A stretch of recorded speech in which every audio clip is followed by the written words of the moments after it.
I lived with my sister and brother-in-law, and we were in the living room talking about what we were going to have for breakfast.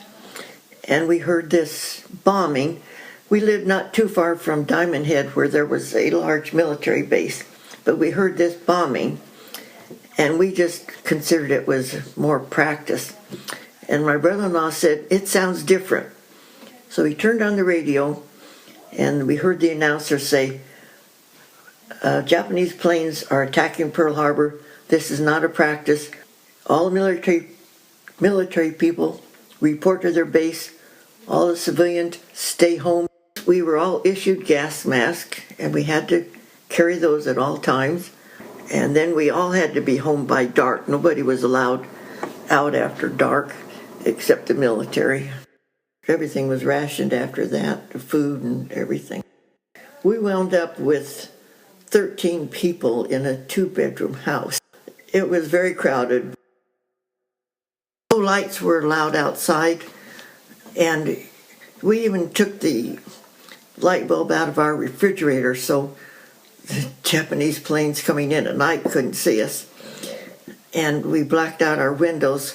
I put black paint on it. So the next day I went to the hardware store and I bought some black tar paper, and that kept the light from going out. But sitting inside my bedroom with the light on and the black windows was depressing.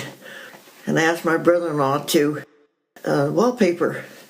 It was white with bamboo, yellow and green leaves, and that cheered up the bedrooms. And we went to dances on Wednesday night and Saturday and Sunday if you wanted to. On Monday, on my way to work, another lady that had come in, she and I stopped off at the hospital and donated blood.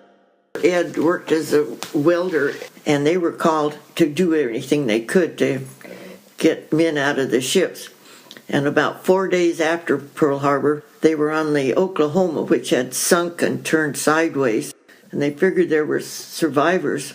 They went around the other side of the ship and cut a hole in the wall. They called it a bulkhead.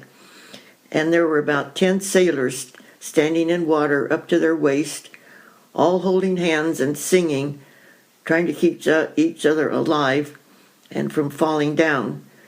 So when they saw this hole in the wall, they all started crying, and they climbed out and praised these men for saving them.